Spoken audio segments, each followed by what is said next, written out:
Eu digo que o caminho mais curto entre dois pontos de vista é o coração à sua frente. E digo mais, fica com a gente que hoje a gente vai falar sobre empreendedorismo e políticas voltadas para o setor. Com quem? Hudson Pessini. Seja muito bem-vindo aqui, a palavra é sua.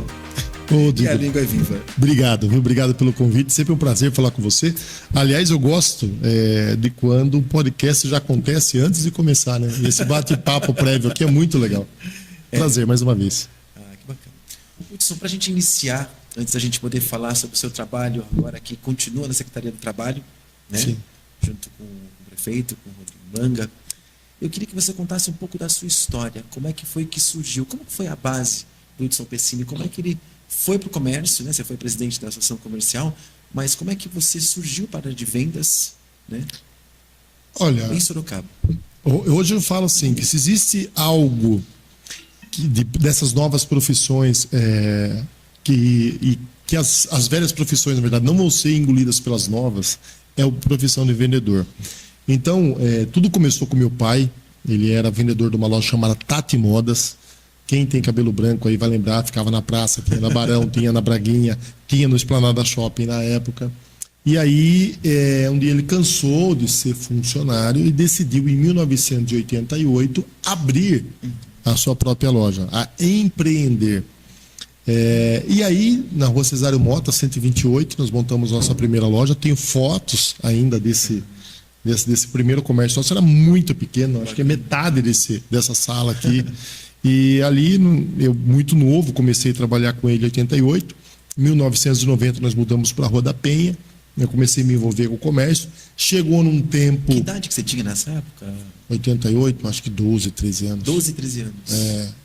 E já, naquela época, 12 anos, já podia ter registro em carteira. Eu comecei a trabalhar registrado com 14. Hoje 14 pode, na modalidade menor aprendiz. Mas na época não, 12 anos podia trabalhar tranquilamente.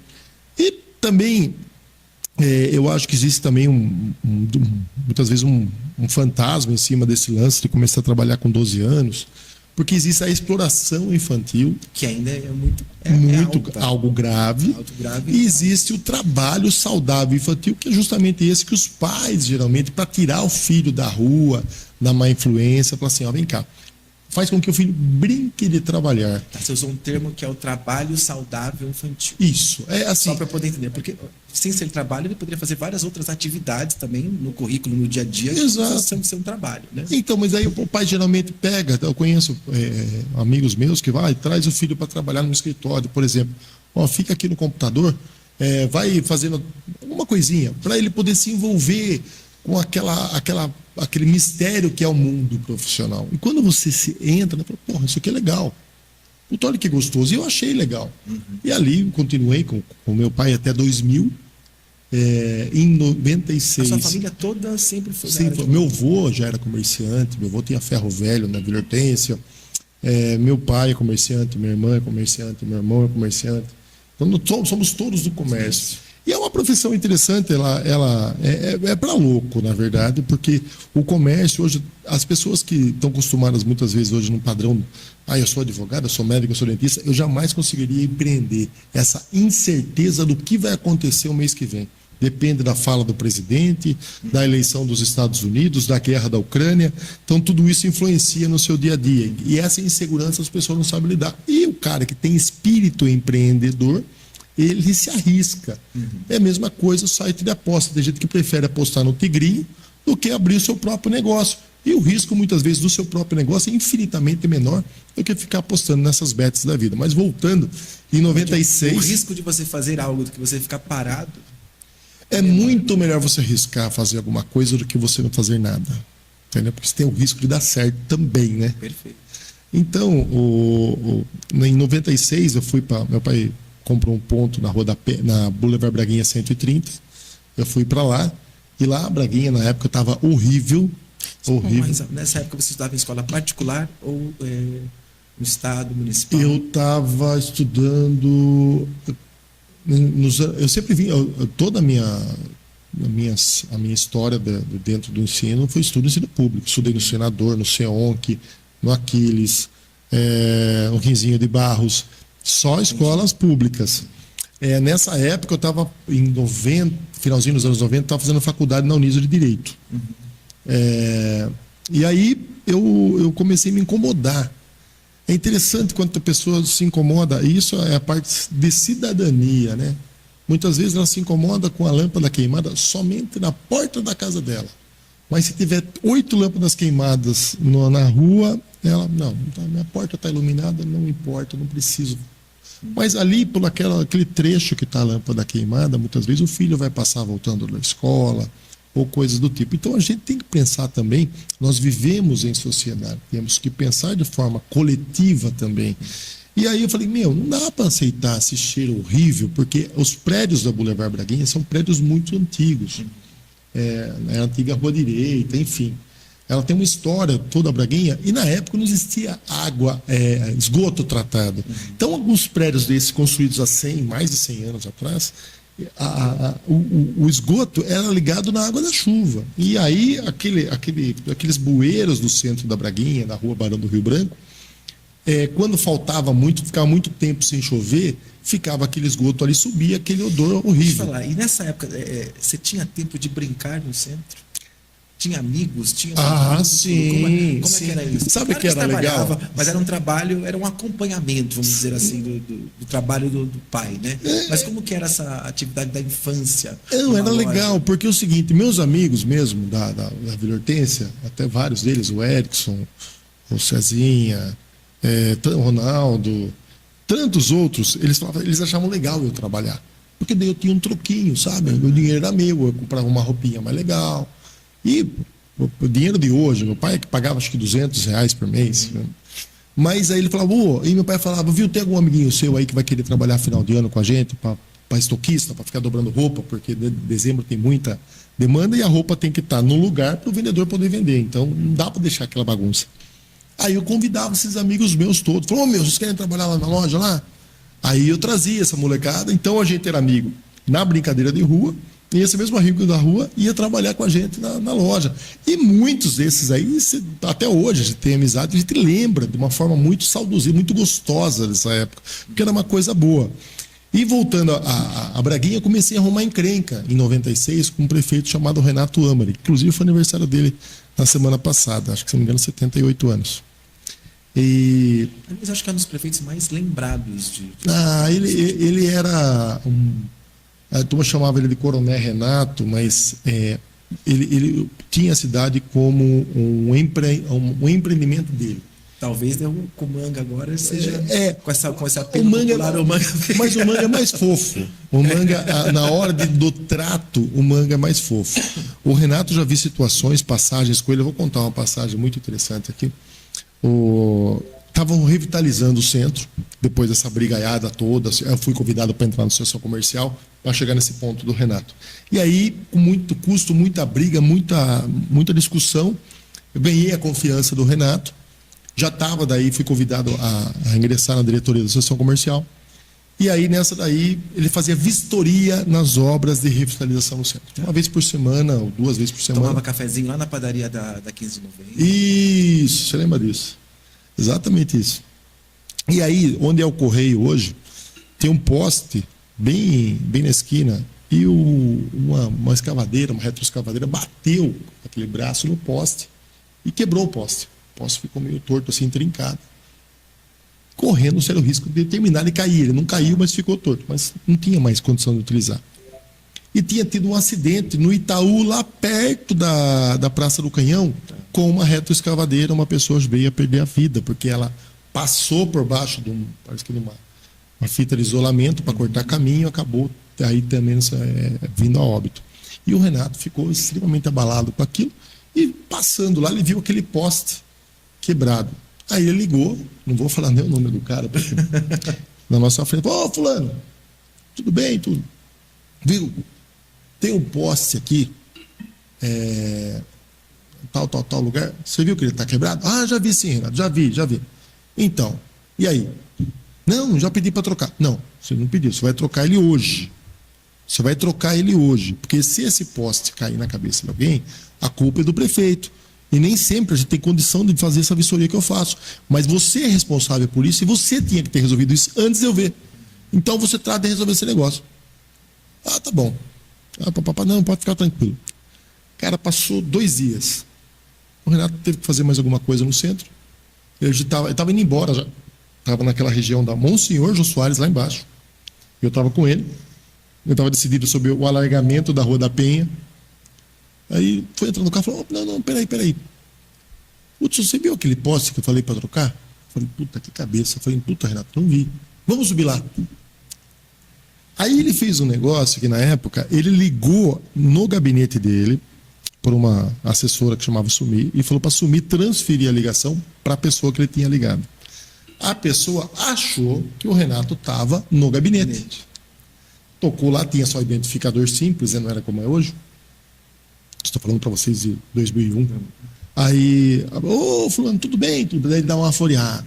Como é que tá as coisas aí e tal? Ela falou: falando nisso, eu lembrei aquele poste lá. E o cara olhando o poste quebrado ainda, que não tinha trocado. E aquele poste lá que estava quebrado, trocou aquilo lá? Não, Renato, pode ficar tranquilo, pode ficar sossegado, já foi trocado. Ah, foi trocado, posso ficar sossegado?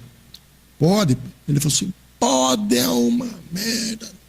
Eu tô aqui do lado do poste, seu vagabundo, mentiroso, safado, porque você não tem responsabilidade. E xingou.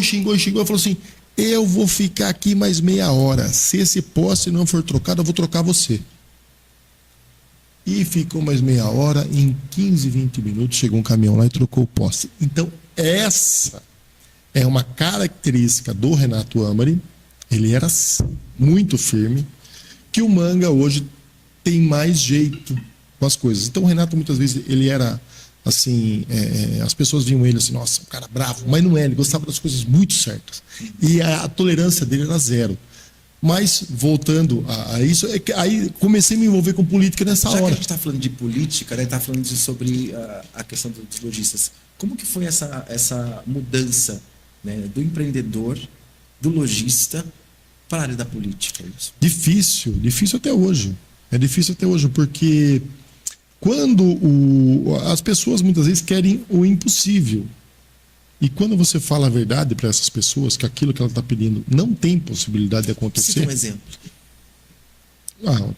Por exemplo, eu tive nesse período eleitoral, passando pela Boulevard Braguinha, as pessoas começam a dizer: não, Hudson, aqui tinha que cobrir a Braguinha e fazer uma parte climatizada e colocar uma iluminação igual Curitiba e não sei o que. Aí você fala para as pessoas: essas ideias, elas não surgiram agora. Elas surgiram há 30 anos, por exemplo, de cobrir a Braguinha, de fazer uma rua 24 horas e coisa e tal. Só que foi feito estudos que falaram assim: olha, não dá. O clima de Sorocaba é diferente para você cobrir.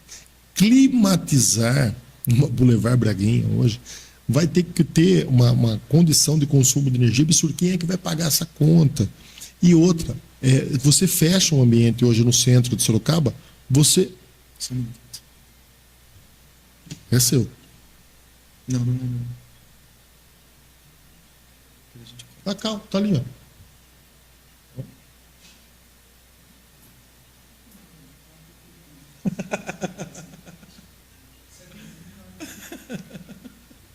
O aparelhinho quis participar. É. Mas não é um microfone. Desculpa, continua. Não. Pode continuar? O que tá falando da política. Aí, então tem coisas muitas vezes, daí vai gente lá e promete. Não, eu vou cobrir a Braguinha. Primeiro que essa não é um ato do legislativo. Mas quando o eleitor quer o impossível, somente o mentiroso pode atendê-lo. Então, se a pessoa consegue ser mentirosa, ela acaba ganhando o voto que você não ganha falando a verdade. Então, quando eu entro para lá, eu falo: Hudson, mas você não conseguiu nada para o centro. Eu falei: gente, o período, por exemplo, que eu fui vereador, eu posso dizer para você que foram as maiores dificuldades que Sorocaba já passou com relação à cassação, à pandemia, depois pós-pandemia, quebra de vários comércios, principalmente na área de restaurantes, todo mundo passando muita dificuldade, e o próprio poder público passando dificuldade. Eu queria muito que você falasse um pouco sobre o seu trabalho na Secretaria do Trabalho, o que é que vem aí pela frente, mas antes disso eu queria que você contasse um pouco da história dessa transição mesmo, né? Você veio da família que tinha os lojistas, você montou suas lojas, foi presidente da associação comercial, né? Como é que foi isso para você? Como é que o empreendedorismo e o seu histórico te ajuda hoje na política? Como é que foi essa passagem? Ser político e ser vendedor, ser comerciante não é muito diferente. Se O que você, eles têm em comum? O que eles têm em comum? eles gostam de lidar com pessoas e gostam de conversar. E também resolver problemas. Se você chega numa loja de calçado para comprar um calçado, o vendedor é a pessoa que vai intermediar a solução do seu problema. Você vai ter que sair dali satisfeito, feliz, você vai desprender um dinheiro para comprar um produto. Então, você tem que hoje resolver aquele momento que a pessoa quer. Eu falo, preciso de uma sandália assim, assim, assado para trabalhar, papapá. Esse é o problema. A pessoa que chega para o político e fala assim, eu preciso colocar meu filho da escola tal para a escola tal, porque ela fica mais perto da minha casa, eu preciso que você me ajude. Então, é a mesma coisa.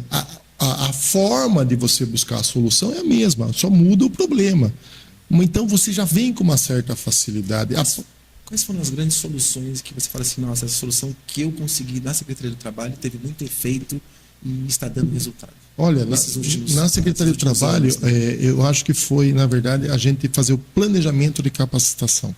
Sorocaba bate há muito tempo todos os recordes de ocupação. Não é só geração de emprego. Eu posso gerar 4.000 vagas por mês.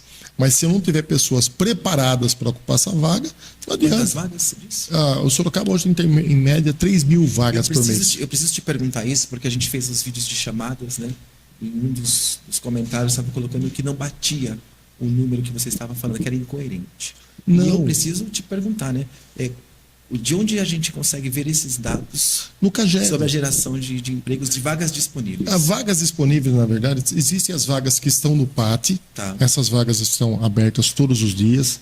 Então, no PAT lá, quando vai para o multirão de empregos, por exemplo, ali entra as vagas do PAT, que geralmente sempre está em torno de 800, 700 vagas, e as vagas que estão nos RHs da cidade, por exemplo, nos hipermercados, em escolas, outras indústrias que muitas vezes não colocam a vaga no PAT. E o que é feito antes do mutirão de empregos? É feita uma triagem em toda essa rede externa, é convidado essas pessoas para que elas vão participar junto com o PAT do mutirão de empregos. Se alguém já foi lá, a pessoa, a hora que entra, por exemplo, no Parque Tecnológico, na antessala do auditório, vão ver em torno de 30 mesas. Cada mesa dali é um empregador em potencial. É uma Toyota, é uma JCB, é uma empresa de RH muito grande, ou é uma indústria X, ou uma empresa de terceirização, muitas vezes que contrata as pessoas. E aí é juntado tudo isso e muito... assim, nós fizemos o multirão de aniversário, que foi em outubro, aliás, do ano passado. Nós chegamos a bater 4.000 vagas disponíveis. Só que, tipo assim, tem pessoas que vão para lá e falam assim, não, mas... E eu faço esse exercício com qualquer um. Eu fui no multirão, não me interessei por nada. É que tem pessoas que já buscam algo, um ou dois patamares acima do que aquilo que está disponível. Então, ela vai ter que esperar um pouco mais. Agora, esse patamar é uma pessoa que está mais qualificada do que para a vaga que está disponível. Muitas vezes, ela saiu de um salário melhor, ela tem uma experiência melhor, tem uma capacidade melhor e um potencial de ganho maior. Você está me dizendo que hoje a maioria das vagas que estão disponíveis são para as pessoas iniciais. Isso. Por exemplo, um controlador de acesso, operador de máquina, motorista. Então, isso aí são vagas que tem todos os dias, se as pessoas hoje têm a curiosidade, e eu já vai tentar mudar isso aí. Essas vagas são colocadas no ar todos os dias às 20 horas. As vagas de amanhã vão ser colocadas hoje, às 20 horas, no ar, na página da prefeitura. E lá você vai olhar a quantidade de vagas diárias disponíveis no PAT. Fora isso, tem a rede de RH, mas todo dia está lá. E que nem eu falei para você. Então, todo mundo da população aqui, Sorocaba consegue ter acesso às 2.000, 3.000 vagas que tem disponíveis. Sim. Hudson, mas é batido todo mês? Não, é uma média. Essas 2.000, a gente fala em torno de 2.000 vagas, porque tem mês que é um pouco mais, 2.500, 3.000 vagas, tem mês que é um pouco menos, 1.700, 1.800 vagas. Deixa eu te fazer uma pergunta. Você me disse que realmente as vagas que estão disponíveis são para as pessoas com menos qualificação, não diria menos qualificação, mas que estão Menos exigência. estão no início Da vida profissional. da vida profissional. Sim. E que as pessoas que não têm vagas são pessoas que, na verdade, estão sendo demitidas e estão no mercado de trabalho. Como é que é isso? As empresas estão fazendo uma troca? Existe. Qual que é a análise que você faz do mercado hoje nas indústrias? Não, na verdade, tudo meio sazonal, né? Quem se faz... agora, por exemplo, nós estamos às vésperas das vendas de final de ano.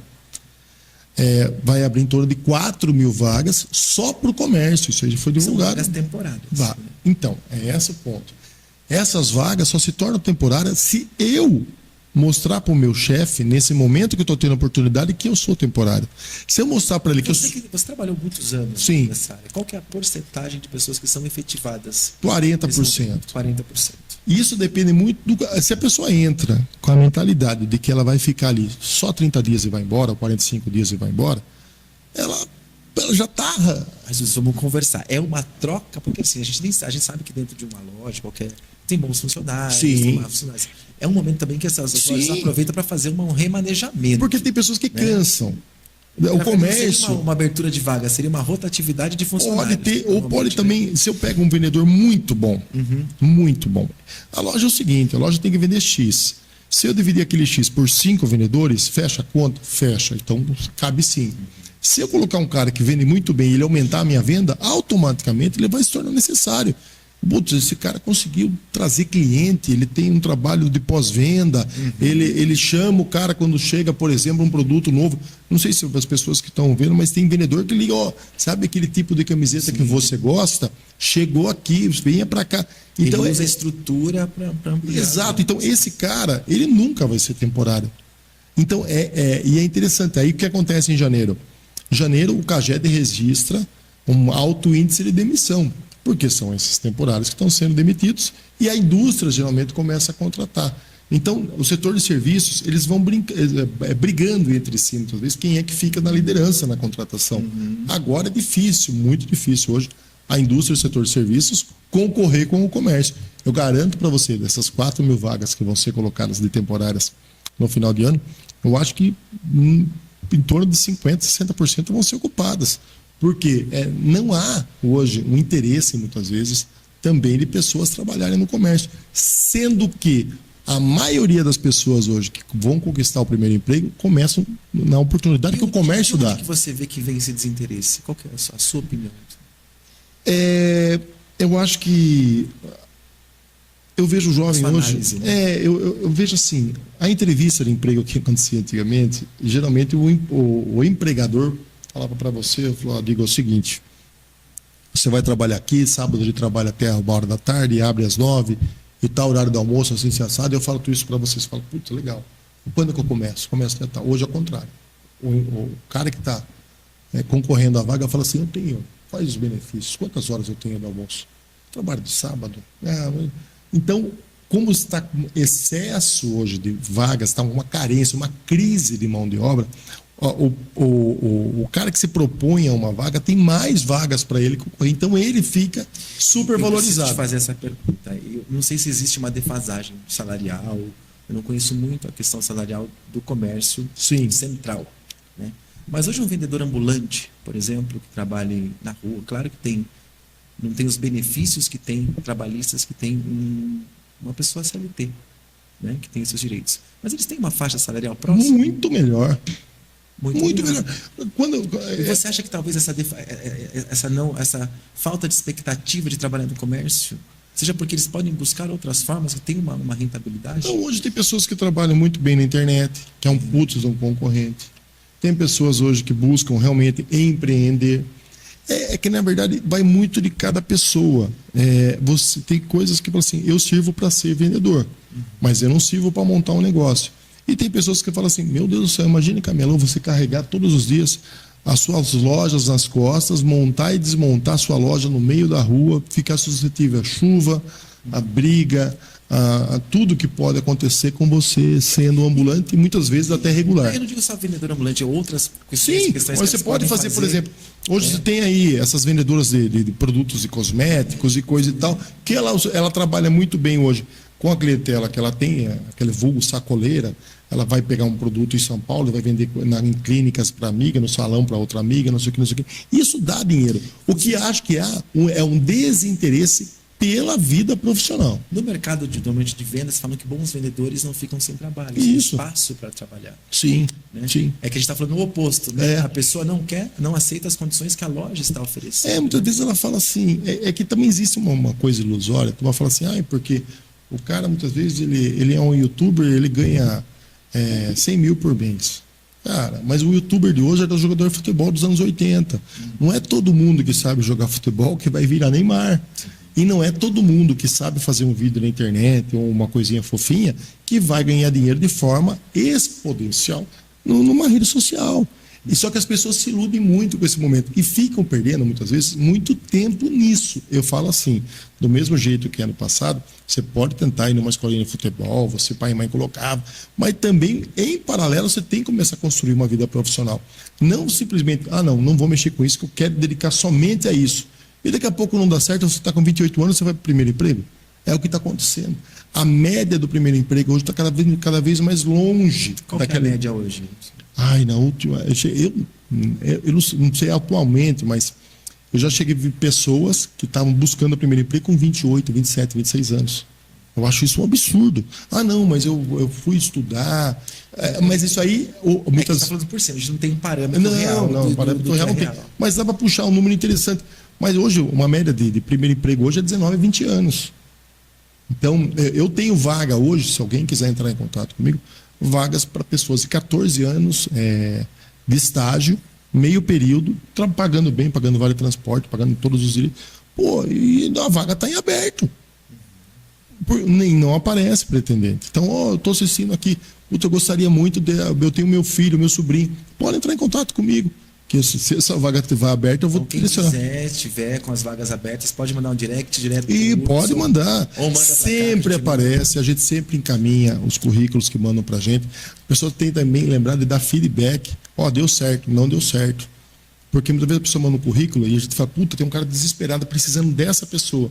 A gente manda o currículo, daqui a pouco não bateu alguma coisa na conversa lá, aquela pessoa não foi contratada, mas não me avisa que não deu certo. Porque daí a gente tenta para outra pessoa também. Porque hoje, como eu falei para você, existe a vaga. Agora você falou do trunfo enquanto secretário. O trunfo foi esse. A gente conversar, por exemplo, com a indústria de Sorocaba e falar assim, o que vocês planejam para o ano que vem, 2025? Nós vamos fazer uma expansão aqui. Quais são os profissionais que você precisa? Eu vou precisar de operador de empilhadeira, operador de ponto rolante e auxiliar de produção. Beleza, o que eu vou fazer? Eu vou pegar agora, eu vou abrir esses cursos profissionalizantes, vou colocar esses cursos de graça no mercado, vou pagar o passe para a pessoa que está desempregada vir fazer esse curso e vou estocar esses profissionais num local chamado Banco de Talentos. Então, eu coloco lá 300 operadores de empilhadeira e a hora que ficar pronto esse planejamento dessas indústrias, eu falo assim, estou precisando aqui, eu já tenho esse cara preparado, capacitado, em estoque. Então, aquela vaga ela vai ser ocupada de forma rápida. Não é que nem a turma faz, você correr atrás do problema. Faltou vaga em creche, eu vou construir a creche. Não, eu faço no planejamento. Então, eu já deixo a turma pronta. Óbvio, acontece, por exemplo... E essa capacitação ainda está em andamento. Sempre, Como constante. é que a pessoa pode fazer para participar dessa capacitação? Nós temos tendo cursos hoje na Unitem de atendimento de comércio. Esses cursos de atendimento de comércio, mas eu fiz esse curso há 5 anos atrás.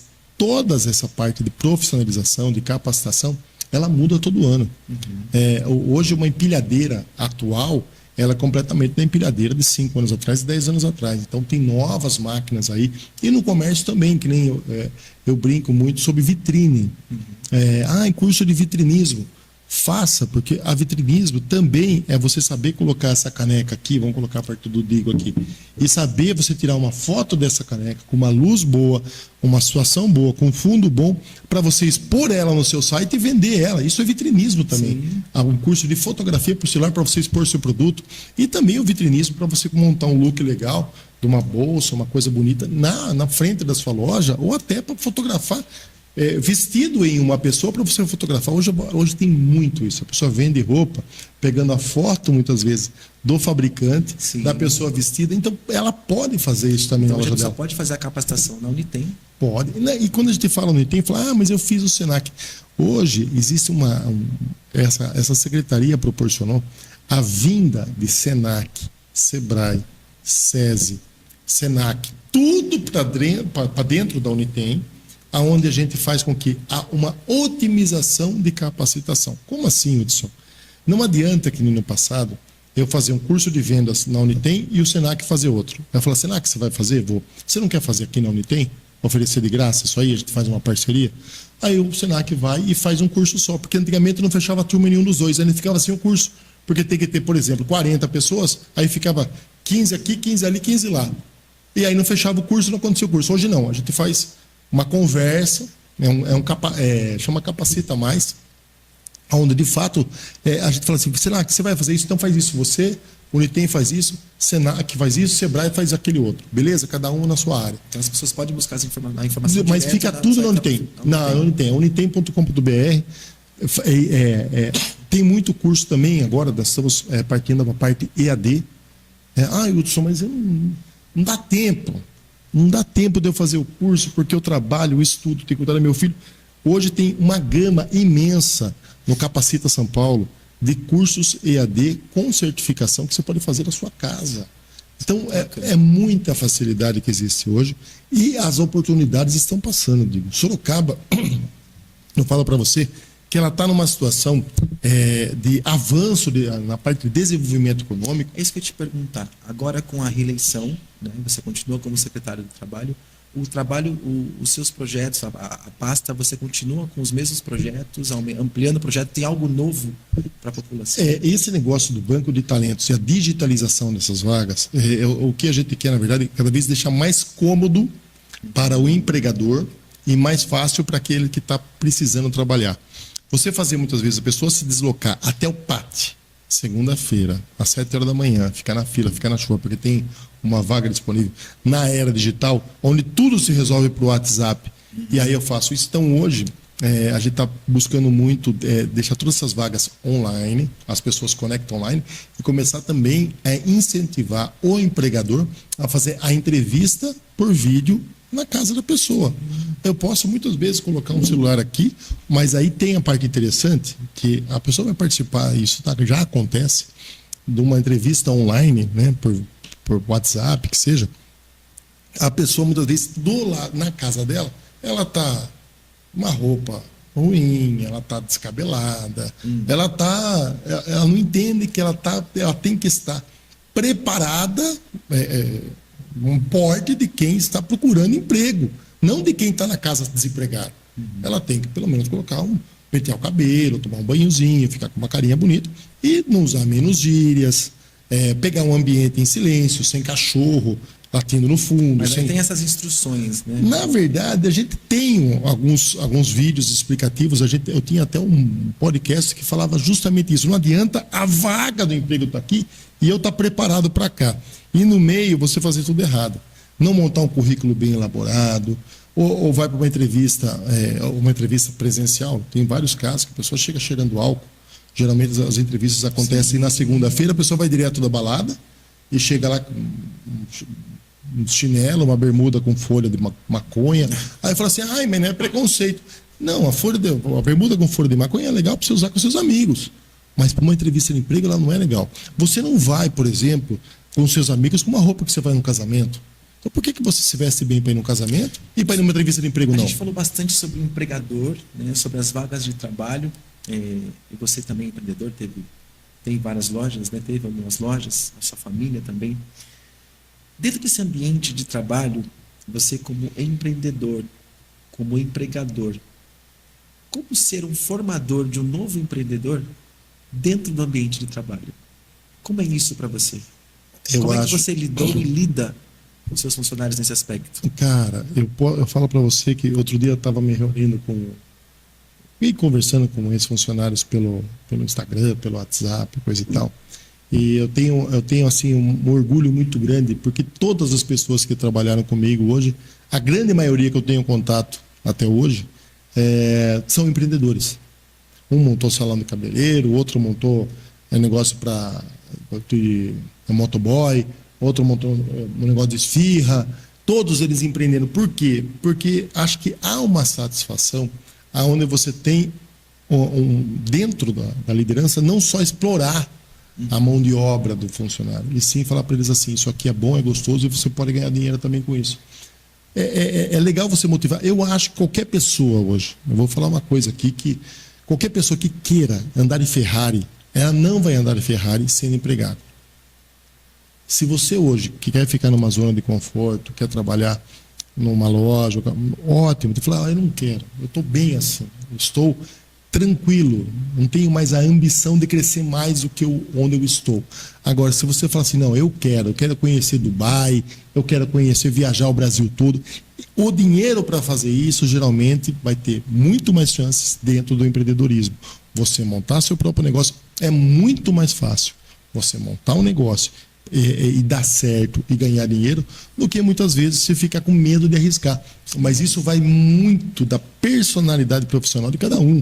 Como eu falei para você, tem pessoas que falam assim: Hudson, como que vocês conseguem acordar de manhã com tanta dívida para pagar sem ter dinheiro no caixa? Eu falei: vai na fé, vai dar certo, eu vou vender, vou antecipar cheque, vou fazer alguma outra. Então o empreendedor é isso. Então, você participando do seu funcionário muitas vezes, do seu dia a dia, eu fazia muito, eu falava assim: quem quer ir comigo para São Paulo? Eu fazia muito isso. Quem quer ir comigo para São Paulo? Eu vou, vamos lá, vocês me ajudam e vocês conhecem um pouco de onde compra, como negocia, como faz isso aqui. E aí eu via que dessa forma eles ficaram mais motivados. E eu também fazia uma coisa assim, escalonada. Eu colocava cotas de premiação, isso também tem que existir, a gratificação por serviços prestados além do aquilo que ele foi contratado. O cara vendeu mais do que era esperado, então existia uma premiação. E aí premiá-lo, né? E aí essa pessoa, quando ela batia, acho que 3 cotas seguidas, ela passava para um outro patamar de premiação, ela passava para gerente, e tinha um outro último patamar, quando ela passa a gerente, ela pega a cota de loja, né? E aí, se ela batesse a cota da loja 3 meses seguidos, eu montava uma outra loja e colocava ela de sócio. Isso, então eu tive lojas, por exemplo, no Jardim Guatemi, tive loja em Araçoiaba, tive loja no Coop da Árvore Grande, todos eles com sócios de funcionários. Eles foram crescendo, falaram: agora você não adianta, você não dá mais para você ser meu funcionário, você vai ser meu sócio. Então, era a melhor forma. E com o tempo, daqui a pouco a pessoa falava assim: Hudson, agora eu quero ficar com a loja para mim, agora não sei o quê. Mas eu dava a oportunidade dessas pessoas poderem participar do empreendedorismo de uma forma realmente capacitando elas em todo esse trajeto. Eu acho que... A gente está falando só da questão do empreendedorismo em loja física, né? Como é que você fez para adaptar isso ao digital? Eu peguei bem essa transformação. Na época a gente tinha o Messenger, lembra? Quando era o Orkut, aí tinha o Messenger. E eu tinha na parte de cima da minha loja computadores. Eu colocava uma pessoa, uma delas era o próprio Caio, que ficava na minha loja, entrando em contato com as pessoas, compartilhando as coisas, fazer a interação, porque não tinha a venda digital consolidada ainda, era muito no começo desses marketplace, o caramba 4. Então, a gente atraía eles através do capital para eles virem na loja física. Hoje eu tento trabalhar isso nas lojas do meu pai, porque meu pai trabalha com tamanhos grandes. Eu falei: pai, pessoa tamanho grande tem no Brasil inteiro, e tem pouco lugar para comprar isso aí, na variedade hoje que meu pai se especializou. Eu falei: pai, vamos montar um portal de tamanhos grandes, digital, para venda disso aí. Eu estou convencendo ele ainda, como ele já está com 72 anos, a gente tem que ir devagar, mas ele fala para mim assim: se eu montar isso aí, você toca para mim? E eu fico com medo de deixar a desejar, porque a gente tem que se comprometer. Sim. Muitas vezes, com muita coisa, você acaba sendo meio em tudo e não um inteiro numa coisa só para conseguir sucesso. Que bacana. Hudson, para a gente finalizar essa nossa conversa, eu vou te fazer uma pergunta, faço isso com todos os convidados, né? Eu sei que você é uma pessoa que gosta muito de filosofia. Sim. Né? E uma das bases, umas linhas de pensamento, falam que a base da humanidade sempre está ligada aos pilares, né? Que é a arte, a política, a ciência e a religião. E eu vou te fazer essas perguntas e você me diz o que significa para Hudson Pessini. Tá? O que significa para Hudson Pessini arte? Arte, eu acho que é tudo aquilo que te causa uma reação espontânea. Muitas vezes a pessoa não entende, quando vê mas isso aí é arte. Essa revolta que criou em você, é a arte. Tirar você do seu estado de espírito que você estava e mudar, seja para melhor ou para pior. Então a arte, eu acredito que seja isso, mexer com você. Filosofia. Filosofia, eu acredito que é a forma de explicar tudo aquilo que muitas vezes a religião não consegue. Eu adoro muito filosofia. Eu me julgo um estoico e eu acredito que a filosofia muitas vezes tem horas que você está envolto a situações que você fala assim, meu Deus do céu, estou cheio de problema. E muitas vezes na filosofia você encontra respostas para aquilo de uma forma desinteressada no seu problema, porque tem até amigos seus muitas vezes que veem você com um problema e você vai pedir o conselho para ele, no fundo ele tem um interesse naquele conselho que ele está te dando, seja pela sua amizade, seja por negócio, uma coisa e outra. E então dentro da filosofia você encontra respostas, umas respostas neutras, mais assertivas. Ciência. E ciência eu acredito que seja algo que a própria necessidade da evolução humana, cada vez mais, ela nos proporciona conhecimentos científicos, estudos, porque a ciência não é, quando se fala de ciência, se fala muito da área biológica, mas o direito é uma ciência, a política é uma ciência, lá tem faculdade de ciência política, são fórmulas muitas vezes que se você conseguir concentrá-las da forma correta, você vai chegar ao mesmo resultado. E a política? Política é uma necessidade. É uma necessidade. Eu acho que tudo hoje na vida é política. Você faz a criança que vai falar para o pai que quer alguma coisa, deixa ele ser, ela está fazendo política, ela está buscando o direito dela, uma vontade dela de ser atendida. A política, ela rege tudo que você faz hoje, querendo ou não. Se a gente está aqui estabelecido, se tem um trânsito aqui em volta, um transporte, uma coisa acontecer, um acidente, a política hoje que faz o comando de tudo isso, e aquela frase já é antiga, se você não gosta de política, infelizmente você vai ser comandado por pessoas que gostam.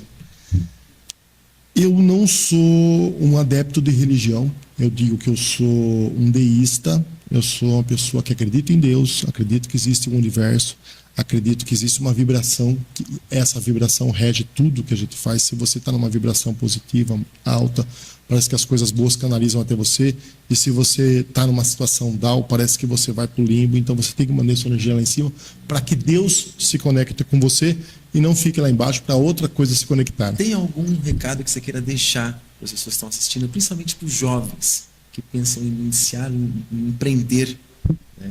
Não, olha, eu falo para o jovem hoje uma coisa muito interessante, digo que assim, é difícil para vocês muitas vezes saírem hoje de uma condição de que você tem tudo fácil em volta de você, mas vai chegar num ponto que seu pai e sua mãe não vão ter mais condições de manter isso. Você tem que começar a construir sua própria estrada, e essa estrada ela é chata. Muitas vezes você perde muito tempo, eu estava falando isso, consumindo no seu celular o que há de bom na vida das pessoas, mas nem sempre aquilo que você consome no celular, achando que aquelas pessoas estão bem, é verdadeiro. E muitas vezes você, para participar daquele mundo, também acaba se envolvendo de uma forma falsa ou mostrando algo falso que não é verdadeiro na sua vida, para você fazer parte do mundo de mentiras. O mundo da realidade é legal também. Ele é mais difícil porque ele é real. Porque a vida de imagem, ela é bonita, mas a vida da realidade pode não ser tão bonita, mas ela é necessária você viver a vida. Sai de dentro do seu quarto, vai se relacionar, vai lidar com pessoas. O mundo precisa de gente que saiba se relacionar. O mercado de trabalho precisa de gente que saiba conversar. São coisas simples, mas que eu vejo uma juventude tendo muita dificuldade hoje em se relacionar. Então, tá aí o meu recado. Vale a pena, vai para cima, vai dar tudo certo. Hudson, queria agradecer a sua participação. Eu que agradeço, sempre bom. Mais agradece. Queria agradecer também a Hub, né, que é quem faz aqui a nossa produção, que está maravilhosa, né? E a gente se encontra no próximo Histórias que Tiram Vendas, literalmente ao vivo.